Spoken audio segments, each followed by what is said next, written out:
2011 മോഡലേ showroom കണ്ടീഷനിൽ അതും original Kerala വാഹനം അതും ഓഫർ പ്രൈസിൽ കേട്ടോ 9 ലക്ഷം റുപ്യക്ക് 2011 മോഡൽ ഓൾ ഒറിജിനൽ വരുന്ന വാഹനമാണ്. ഒരു റീപ്ലേസ്മെൻറ്റോ ആക്സിഡൻറ്റോ ഹിസ്റ്ററി കാര്യങ്ങളൊന്നും ഇല്ലാത്ത കറക്റ്റ് കമ്പനി സർവീസിൻ്റെ വാഹനം. കിലോമീറ്ററാണ് ഹൈലൈറ്റ്. 1,69,000 കിലോമീറ്ററാണ് ലാസ്റ്റ് കമ്പനി കയറിയിൽ. ഇപ്പോൾ നിലവിൽ ഓടിയിട്ടുള്ളത് 76,000 കിലോമീറ്റർ ആട്ടോ. A to Z full company history available ആണ്. മേജർ ആയിട്ടുള്ള ഒരു ആക്സിഡൻറ്റോ മൈനർ ആയിട്ടുള്ള ഒരു ആക്സിഡൻറ്റ് ഈ വാഹനത്തിൽ നിങ്ങൾക്ക് ഏതൊരു ഭാഗത്തും കാണിച്ചു തരാൻ കഴിയില്ല എന്നല്ലേ നമുക്ക് 100% ഗ്യാരണ്ടി തരാൻ കഴിയും. ടയർ ഭാഗങ്ങളൊക്കെ നോക്കുകയാണെങ്കിൽ ഒരു 80% 4 ടയർ ഭാഗങ്ങൾ വരുന്നുണ്ട് കേട്ടോ. ഒരു 80% കമ്പനി പെയിൻറ്റ് വരുന്ന ഒരു വാഹനം തന്നെയാണ്. ഒരു സിംഗിൾ യൂസ് വാഹനത്തിൻ്റെ അതേ ക്വാളിറ്റിയിൽ വരുന്ന ഇൻറ്റീരിയർ ഭാഗങ്ങളും എക്സ്റ്റീരിയർ ഭാഗങ്ങളാണ് കേട്ടോ. നിലവിൽ 6ാമത്തെ ഓണർഷിപ്പ് ആണെങ്കിലും ഒരുപാട് ആൾക്കാർക്ക് സംശയങ്ങളുണ്ടാവും. ഇത് എന്തുകൊണ്ടാണ് 6ാമത്തെ ഓണർഷിപ്പ് മാറാൻ കാരണം? വണ്ടികൾക്ക് എന്തെങ്കിലും കംപ്ലയിൻറ്റ് ഉണ്ടായതുകൊണ്ടാണോ അല്ലെന്നല്ലോ. അതൊക്കെ നമ്മൾ ഗ്യാരണ്ടി തരാം. നിങ്ങൾ കൊണ്ടുപോയിട്ട് ഷോറൂമിൽ കൊണ്ടുപോയി ചെക്ക് ചെയ്യണമെന്നുണ്ടെങ്കിൽ ഷോറൂമിൽ കൊണ്ടുപോയി ചെക്ക് ചെയ്യാം. മെക്കാനിക്കിൻ്റെ അടുത്ത് കൊണ്ടുപോയി ചെക്ക് ചെയ്തിട്ടുണ്ടെങ്കിൽ അത് ചെക്ക് ചെയ്യാൻ അവസരമൊക്കെ നമ്മൾ തരും കേട്ടോ. അത്രയും ഗ്യാരണ്ടിയോടുകൂടി കൊടുക്കാൻ കഴിയുന്ന ഒരു വാഹനം തന്നെയാണ്. ഇതിൻ്റെ ക്വാളിറ്റി ഈ ഒരു വാഹനം നേരിട്ട് കണ്ടാൽ തന്നെ നിങ്ങൾക്ക് മനസ്സിലാവും. എഞ്ചിനൊക്കെ പക്ക കണ്ടീഷനാണ്. എഞ്ചിൻ റൂമൊക്കെ പക്ക കണ്ടീഷനാണ്. ഏതൊരു സൈഡ് ഭാഗത്തും നിങ്ങൾക്ക് ആക്സിഡൻറ്റ് ഹിസ്റ്ററി കാര്യങ്ങളൊന്നും കാണിക്കാൻ കഴിയില്ല. ഇതിനാകെ പെയിൻറ്റിങ് വർക്ക് വന്നുള്ളത് ഈ ഒരു ഫെൻഡറിൻ്റെ ഈ ഒരു ഭാഗത്ത് കമ്പനിയിൽ നിന്ന് വർക്ക് ചെയ്താണ്. പിന്നെ ചെറിയ ചെറിയ മൈന്യൂട്ട് ടച്ചിങ് കാര്യങ്ങളൊക്കെ ചെയ്തിട്ടുണ്ടെങ്കിലും ഓവർ ഡെൻറ്റിങ് വർക്കോ പെയിൻറ്റിങ്ങോ കാര്യങ്ങളൊന്നും കയറാത്ത വാഹനമാണ്. 2014-13 ഓടിക്കുന്ന ആ ഒരു ഫീൽഡിൽ നമുക്ക് ഓടിക്കാൻ കഴിയുന്ന ഒരു വാഹനം കേട്ടോ. 4x4 മാനുവലാണ് ഈ വാഹനം വരുന്നത്. ഇതിൻ്റെ ഫ്രണ്ടേജ് ബോഡി കാര്യങ്ങൾ ഹെഡ്ലൈറ്റ് കാര്യങ്ങളൊക്കെ കമ്പനി ഇറങ്ങുമ്പോൾ ഒറിജിനൽ ഹെഡ്ലൈറ്റ് ഗ്രില്ല് അതേപോലെ ബോണറ്റ് ഫെൻഡർ കാര്യങ്ങളൊക്കെ ഉള്ളത്. ഏതൊരു ഭാഗത്തും നിങ്ങൾക്ക് ആക്സിഡൻറ്റ് ഹിസ്റ്ററി കാര്യങ്ങളൊന്നും കാണിക്കാൻ കഴിയില്ല. നിങ്ങളൊരു ഫോർച്യൂണർ ഒറിജിനൽ കേരള വാഹനം ആഗ്രഹിക്കുന്നുണ്ടെങ്കിൽ എന്തുകൊണ്ടും ബെറ്റർ ഓപ്ഷൻ തന്നെ കേട്ടോ ഈ വാഹനം.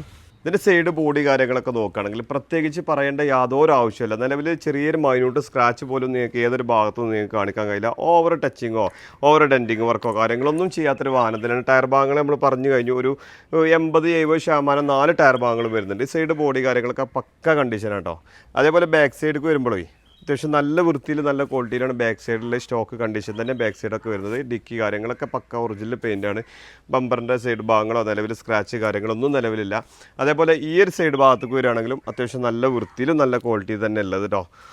ഈ ഒരു ഭാഗത്ത് നിലവിൽ സ്ക്രാച്ചസ് കാര്യങ്ങളൊന്നും ഏതൊരു ഭാഗത്തുമില്ല. ഈ ഡോർ ഗ്ലാഡിങ് കാര്യങ്ങളൊക്കെ കമ്പനി ഒറിജിനൽ ഗ്ലാഡിങ് ആണ് വരുന്നത് കേട്ടോ. അതേപോലെ ഇതിന് ഇൻറ്റീരിയർ ഭാഗങ്ങൾ നോക്കുകയാണെങ്കിൽ അത്യാവശ്യം നല്ല ഹൈ ക്വാളിറ്റിയിൽ വരുന്ന ഇൻറ്റീരിയർ ഭാഗങ്ങളാണ്. ഡാഷ്ബോർഡ് കാര്യങ്ങളൊക്കെ പക്ക കണ്ടീഷനാണ് കേട്ടോ. കിലോമീറ്റർ നമ്മൾ ഗ്യാരണ്ടി കൊടുക്കുക. 1,78,000 കിലോമീറ്ററാണ് നിലവിൽ ഓടിയിട്ടുള്ളത്. 2023 ലാസ്റ്റ് കമ്പനി കയറുന്നത് കേട്ടോ. 23 1,60,000 സംതിങ്ങിലാണ് കയറുന്നത്. കിലോമീറ്ററൊക്കെ നമ്മൾ ജെനുവിനാണെന്നുള്ളത് 100% ഗ്യാരണ്ടി കൊടുക്കുക. സീറ്റ് വോയ്സൊക്കെ പക്കയാണ്. ഡോർ പേഡ് കാര്യങ്ങളൊക്കെ പക്ക കണ്ടീഷനാണ്. ബാക്ക് ഭാഗം ഡോർ പേഡ് കാര്യങ്ങളൊക്കെ പക്ക കണ്ടീഷനാണ്. എല്ലാ സൈഡ് ഭാഗങ്ങളും ഒരു ഷോറൂം കണ്ടീഷൻ ഫീൽ ചെയ്യുന്നൊരു വാഹനം തന്നെ കേട്ടോ. 2011 മോഡലാണെങ്കിലും വണ്ടി കണ്ടാലൊരു 2013-14 ഒക്കെ ആ ഒരു ഫീലിൽ വരുന്ന വാഹനമാണ്. ഇതിൻ്റെ ബോഡി ലൈനപ്പും കാര്യങ്ങളൊക്കെ നോക്കുകയാണെങ്കിലേ അത്യാവശ്യം നല്ല ഹൈ ക്വാളിറ്റി എന്ന് തന്നെ പറയാം കേട്ടോ. ഏതൊരു ഭാഗം നോക്കിയാലും ഒരു സ്ക്രാച്ചസോ കാര്യങ്ങളൊന്നും നിലവിലില്ലാത്ത വാഹനമാണ്. ബാക്ക് സൈഡ് നോക്കുകയാണെങ്കിലും സൈഡ് ബോഡി കാര്യങ്ങൾ നോക്കുകയാണെങ്കിലും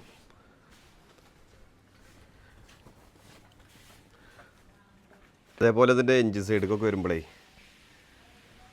അപ്രോണിൻ്റെ സൈഡാണ് ഈ കാണിക്കുന്നത്.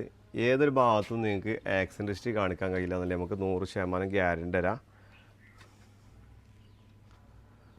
അപ്രോണിൻ്റെ ഈ ഒരു സൈഡ് ഭാഗമാണ് കാണിക്കുന്നത്. ഓയിൽ ലീക്കോ കാര്യങ്ങളൊന്നും നിലവിലില്ലാത്ത വാഹനം കേട്ടോ. മെക്കാനിക്കലൊക്കെ നമുക്ക് ഗ്യാരണ്ടി കൊടുക്കാം. നിങ്ങൾക്ക് കൊണ്ടുപോയിട്ട് ചെക്ക് ചെയ്യാൻ ഗ്യാരണ്ടി ഉണ്ട്. ടൈമിംഗ് ബെൽറ്റ് കാര്യങ്ങളൊക്കെ മാറിയിട്ടുണ്ട്. 1,50,000 കിലോമീറ്ററാണ് ടൈമിംഗ് ബെൽറ്റ് മാറിയുള്ളത്. 2022 8ാം മാസമാണ് ടൈമിംഗ് ബെൽറ്റ് മാറിയുള്ളത് കേട്ടോ. അപ്പോൾ ചെറിയൊരു മുടക്കിൽ നിങ്ങൾക്കൊരു ഒറിജിനൽ കേരള വാഹനം അതും ഷോറൂം കണ്ടീഷൻ വരുന്നൊരു വാഹനം. കിലോമീറ്റർ ഓടിയുള്ളത് 1,78,000 കിലോമീറ്ററാണ് ഓടിയുള്ളത് കേട്ടോ. A to Z full company history available ആണ്. ഒരു റീപ്ലേസ്മെൻറ്റോ ആക്സിഡൻറ്റോ ഇല്ലാത്തൊരു വാഹനം തന്നെ കേട്ടോ. കേരള വണ്ടി ഇത്ര ക്വാളിറ്റിയിലുള്ളൊരു വാഹനം ഇത്ര പ്രൈസിൽ കിട്ടണമെന്നുണ്ടെങ്കിൽ കുറച്ച് ബുദ്ധിമുട്ടായിരിക്കും. ഈ വാഹനം നമുക്ക് ഫൈനലായിട്ട് 9 ലക്ഷം റുപ്യക്കാണ് നമ്മൾ കൊടുക്കാൻ ഉദ്ദേശിക്കുന്നത് കേട്ടോ. ഫൈനൽ റേറ്റ് ആണ്. ചെറിയൊരു ഡൗൺ പേയ്മെൻറ്റിലൊക്കെ നിങ്ങൾക്ക് ഈ വാഹനം ഇറക്കിക്കൊണ്ടാൻ കഴിയും. 8,50,000 രൂപ ഇൻഷുറൻസ് ഐഡിയും വരുന്നുണ്ട് കേട്ടോ. ഈ വാഹനം ആവശ്യമുള്ളവർ പെട്ടെന്ന് കോൺടാക്ട് ചെയ്തോളി. നമ്മളെ ലൊക്കേഷൻ വരുന്നത് മലപ്പുറം നിലമ്പൂർ കൂറ്റമ്പാറ എന്ന സ്ഥലത്താണ്. കൂടുതൽ വിവരങ്ങൾക്ക് താഴെ കാണുന്ന നമ്പറിൽ ബന്ധപ്പെടുക. നമ്മളെ ചാനൽ ആദ്യമായിട്ടാണ് നിങ്ങൾ കാണുന്നതെങ്കിൽ സബ്സ്ക്രൈബ് ചെയ്ത് കൂടെ കൂടാൻ മറക്കരുത്.